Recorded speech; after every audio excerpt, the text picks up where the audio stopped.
अच्छा जी, टेक्स्ट की तरफ चलते हैं। यहाँ पे देखें, Wordsworth odd on intimation of immortality from recollection of early childhood.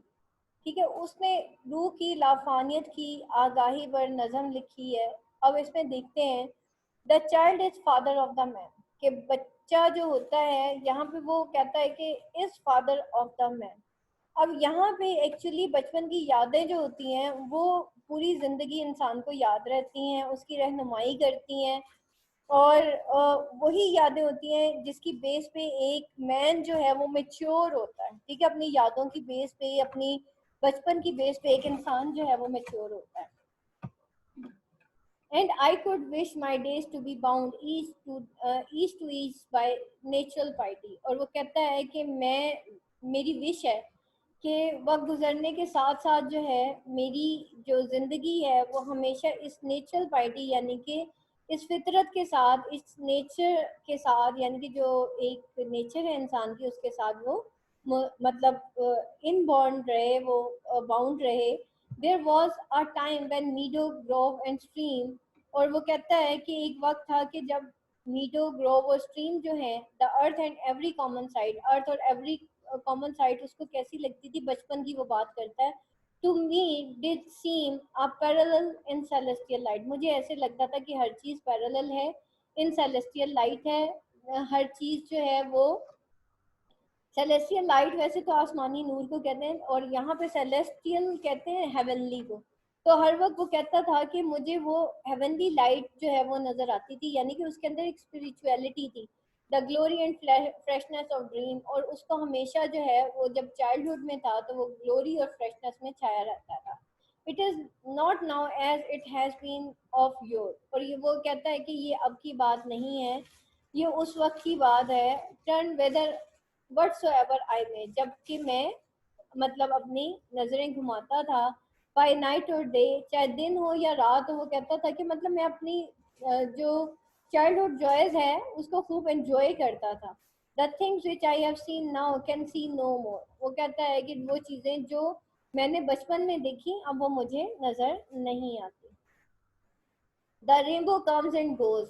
वो कहता है कि ये जो रेनबो है, ये जो धनक है आसमान पे, वो आती है और चली जाती है। एंड लवली इज द रोज। और इसी तरीके से वो कहता है कि ये जो रोज है वो बहुत ज्यादा लवली है। Waters on a स्टेरी night. और वो कहता है कि वाटर्स जो हैं वो स्टेरी नाइट पे हैं। और यहाँ पे मून, ये कुछ लाइंस हैं बेटा इसमें मिसिंग है। The moon doth with delight. और मून जो है वो बचपन की बात करता है कि हर चीज उसको खूबसूरत नजर आती थी, मून भी उसको जो है डिलाइट मतलब आसमान पे चमकता नजर आता था। Look around for her, around her when the heavens are bare. और वो जो है उनके गिर्द देखता था जब आसमान बिल्कुल साफ होता था।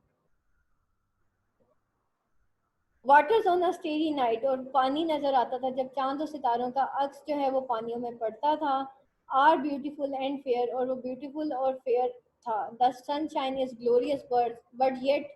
और सनशाइन जो है वो एक नई इब्तदा है दुनिया की। But yet I know whether I go. लेकिन फिर भी मैं जानता हूँ कि मुझे कहाँ जाना है। That there had passed away a glory from the earth, कि ग्लोरी फ्रॉम द अर्थ है जो कि गुजर चुकी है। मुझे ऐसे लगता है कि मेरी glory from the earth, glory actually वो बचपन को कहता है कि मेरी बचपन की जो ब्लेसिंग है वो एक्चुअली अब गुजर चुकी है। Now that is no more. Now while the birds were singing a joyous song and while the young lambs bound as to the tabor sound।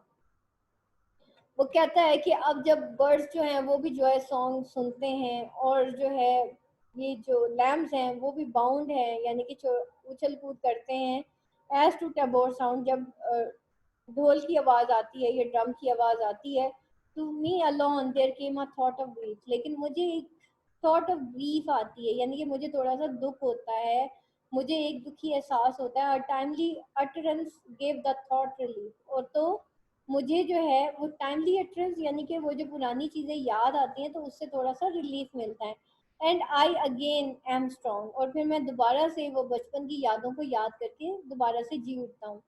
The the cataracts blow their trumpets from steep. और वो कहता है यहाँ पे कि कैटरक्ट्स यानी कि घूम मतलब गिरता झरना जो है, वो कहते हैं ये जो कैटरेक्ट्स होता है, ये जो झरने होते हैं, वो ऐसे आवाज पैदा करता है जैसे कोई साज बजा रहा हो।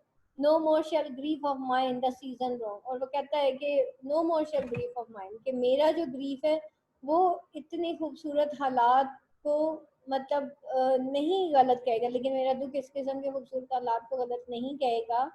आई hear the echoes through the mountain throng, और वो कहता है कि मैंने ये इकोज जो हैं वो माउंटेन थ्रॉन्ग के थ्रू सुनी हुई हैं। The winds come to me from the fields of sleep, और जो वो कहता है कि ये जो हवाएं आ रही हैं वो मुझे उन फील्ड्स ऑफ स्लीप पुरसकून खेतों की तरफ से आ रही हैं। वो पुरसकून खेत किसको कह रहा है? वो अपनी जो है बचपन की यादों को कह रहा है। All the earth is gay, और तमाम जमीन जो है वो कहता है खुशी में है।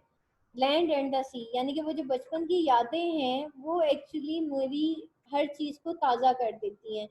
गिव देमसेल्व्स अप टू जॉलिटी, और उन सब ने खुद को हमेशा खुश करने का सोच लिया, यानी कि वो जो यादें वो हमेशा जॉलिटी में ही होती हैं। And with the heart of में एक्चुअली मौसम बहार में dot every beast keep holiday. तो वो कहते हैं जब भी वो यादें आती हैं तो वो मेरे लिए वो हार्ट ऑफ मे बन जाती है, यानी कि मेरे दिल में बहार आ जाती है, जैसे कोई बीस्ट कीप हॉलीडे, कोई बीस्ट जो हॉलीडे मनाता है। द चाइल्ड ऑफ जॉय, अब वो कहता है कि अब वो पुरमसरत जो बच्चे जो कि बचपन के बच्चे हो, शाउट राउंड, यानी कि तुम शाउट राउंड में मेरे गिर्द खुशी से चिल्लाओ। Let me hear thy sound the happy shepherd boy, और वो कहता है कि मुझे अपनी आवाज सुनवाओ दाई हैप्पी शेफर्ड बॉय। ये bless creature I have hear the call, और वो कहता है कि ए परिंदों जानवरों और छोटे बच्चे, मैं तुम्हारे गीत सुन सकता हूँ। ये to each other make I सी, और जो तुम एक दूसरे को सुनाते हो मैं देखता हूँ। The heavens laugh with you in your jubilee, और वो कहता है कि हेवन भी तुम्हारी जो खुशी है उसमें हंसती है, एंजॉय करती है। The heaven is at your festival, my head had it's coronal, और वो कहता है कि मेरे सर पे इसका ताज है और मेरा हार्ट जो है वो फेस्टिवल है। The fullness of your bliss I feel I felt it, और वो कहता है तुम्हारी खुशी में ही मैं महसूस करता हूँ खुशी। और इवल डे इफ आई वर सदन, कि वो कहता है इवल डे अगर तो मैं सलन होता, सैड होता। While the earth herself is adorning, जबकि अर्थ जो है वो खुद एडॉर्न कर रही होती है दिस, यानी कि खुश मना रही होती है, जबकि ज़मीन भी जो है खुशी मना रही होती है। दिस स्वीट मे मॉर्निंग, और इस स्वीट मॉर्निंग में, मे मॉर्निंग में। And the babe leaps up on the mother, I hear with joy I hear, but there is a tree of many one, लेकिन एक दरख्त ऐसा भी है ऑफ मैनी वन, बहुत से दरख्तों में से एक। A single field which I have looked upon, एक ऐसा खेत जो कि मैंने देखा है। Both of them speak of something that is gone, ये दोनों किसी के बारे में बात करते हैं जो कि जा चुका है।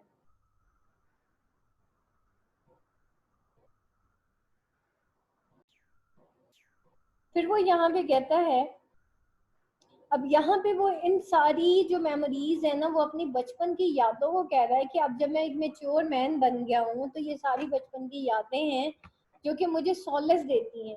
फिर वो कहता है not in entire forgetfulness and sorry and cometh from afar, और वो वापस आ जाती हैं बहुत दूर से, यानी कि मेरी जो यादें हैं वो मेरे साथ ही रहती हैं। नॉट इन एंटायर फॉरगेटफुलनेस, और मैं जो हूँ उसको भूल ही नहीं सकता।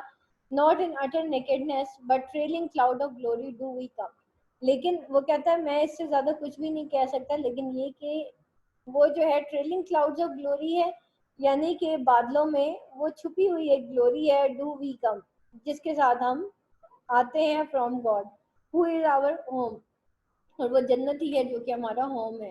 Haven lies about us in our infancy, और हमारे बचपन से ही जो हेवन है वो हमारे दिलों में रहती है। Shades of prison house, prison house body को कहते हैं, और शेड्स ऑफ प्रिजन हाउस यानी कि हमारी जो रूह है इस प्रिजन हाउस में यानी कि बॉडी में रहती है। बिगिन टू क्लोज, जब वो मर जाती है यानी कि इंसान खत्म हो जाता है अपॉन द ग्रोइंग बॉय।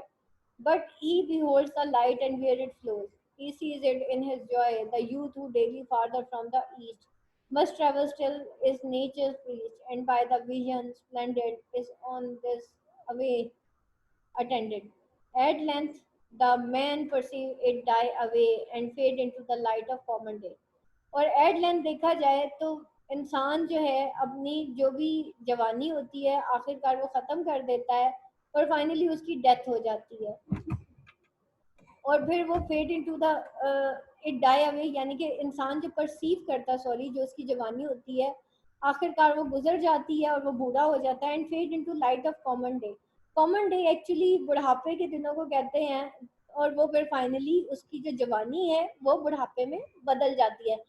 यहाँ पे एक्चुअली वो वक्त की जो है ना टाइमलेसनेस और टाइम की इमोर्टैलिटी शो कर रहा है और लाइफ की को वो बता रहा है कि life is a perpetual journey. इंसान पहले बच्चा होता है, फिर वो जवान होता है और फिर वो बूढ़ा हो जाता है। हर चीज जो है वो फेड हो जाती है, चाहे वो बचपन है, जवानी है या फिर बुढ़ापा है। आफ्टर दैट आपका बुढ़ापा भी नहीं रहता। Behold the child among his new born blesses, a 6 year darling of a pygmy size, see whatever we are mid work of our strife, but it will not be long। वो कहता है behold the child among his newborn blesses, देखो इस बच्चे को अपनी तमाम रहमतें अपने साथ लाया। 6 year darling of a pygmy size, जो कि एक 6 साल का छोटा सा बच्चा, बहुत छोटा पिग्मी लगता है, बहुत छोटा साइज का लगता है। सी वेयर मिड वर्क ऑफ और ऑफ स्ट्राइव, और उसको वो कहता है कि देखो वो कैसे अपना काम करता है एंड ऑफ ऑफ स्ट्राइव, और किस तरह से वो अटेम्प्ट करता है, हिम्मत करता है। But it will be no long, लेकिन ये भी ज्यादा अरसे तक नहीं रहेगा, ये भी खत्म हो जाएगा। There is be thrown aside, और वो जो है इसी तरीके से मतलब थ्रोन असाइड, ये भी गुजर जाएगा। And with new Joy and pride the little actor cons another part, और फिर फाइनली न्यू जॉय और प्राइड के साथ जो फिर नया बच्चा है वो एक और पार्ट जो है वो वो प्ले करेगा।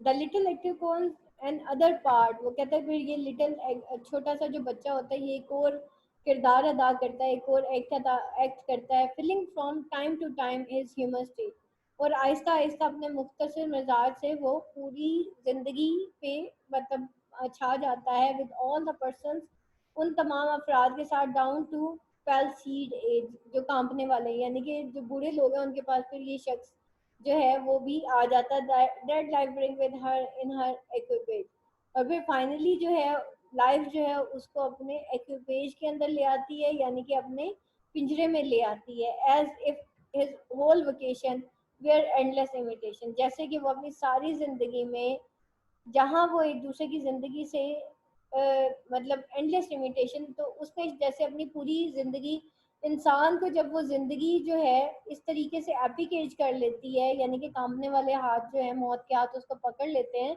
तो वो ऐसे हो जाता है जैसे उसने पूरी ज़िंदगी वोकेशन में गुजारी हो। वेयर एज एंडलेस इमिटेशन, लेकिन जो एंडलेस इमिटेशन है वो यही है कि उसकी रूह तो जिंदा रहेगी लेकिन उसका बॉडी जो है वो पानी है।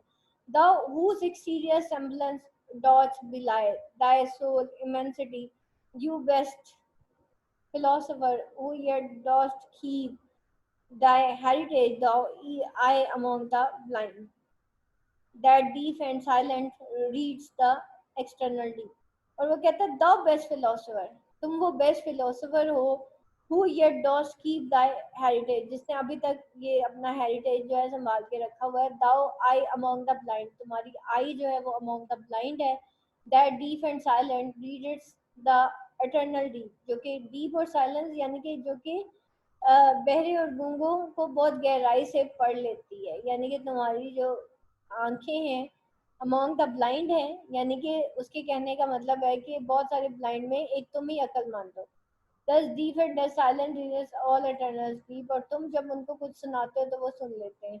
Mighty prophet seer blessed on whom those truth do rest, और वो कहता है कि उसको वो माइटी प्रॉफिट कहता है और वो कहता है सीयर बेस्ट कहता है कि तुम्हारे अलावा और इन ट्रुथ्स को कौन देख सकता है which we are toiling all our lives to find, जो कि ये वो ट्रूथ्स ऑफ लाइफ है जो कि हम सीख करने की कोशिश करते हैं कि कहीं हमें हमारी ज़िंदगी में मिल जाए।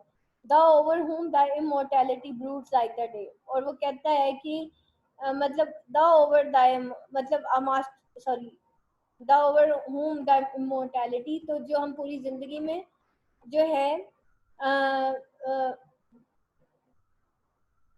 वो चीज द ओवर whom मतलब वो सब खत्म हो जाता है, the immortality broods like the day, और तुम्हारी ये लाफानियत जो है ये हमेशा रहती है।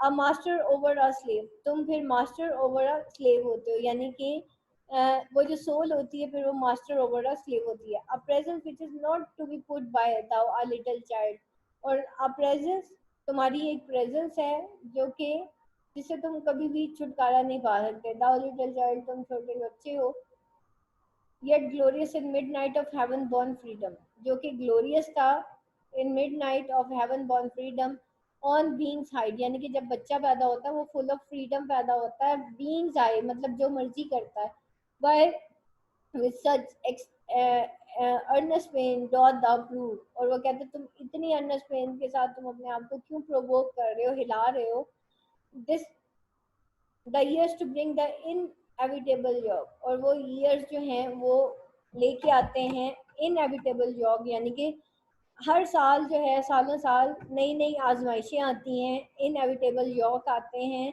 नए नए इंसिडेंट्स होते हैं, दस ब्लाइंडली विद ब्लेसनेस एट स्ट्राइव, लेकिन वो कहता है कि मेच्योरिटी की ज़िंदगी में या बुढ़ापे की ज़िंदगी में जब मेरे ऊपर आजमाइशें आती हैं, कोई बुरा वक्त आता है, तो वो अपनी बचपन को कहता है कि ये तुम्हारी वजह से मुझे जो है वो दाई ब्लाइंडनेस है स्ट्राइव, तो तुम्हारी हैप्पीनेस ही है जो मुझे जिंदा रख देती है। फिर वो कहता full soon thy soul shall have her early freight, फिर वो कहता बहुत जल्द तुम्हारी रूह जमीन का बोझ उठाएगी, and custom lie upon thee with a weight, और फिर रस्म रिवाज तुम्हारे ऊपर डाल दिए जाएंगे, heavy as frost and deep almost as life, जो कि हैवी होगा फ्रॉस्ट की तरह और डीप होगा ऑलमोस्ट एज लाइफ। बेटा ये बाकी जो इसकी 9 है चैप्टर इसका जो 9 है ये बेटा आपका होमवर्क है। क्रिटिकल एप्रिसिएशन भी आपका होमवर्क है, आज आपने क्रिटिकल एप्रिसिएशन करनी है और उसको सबमिट करवाना है। Any question class?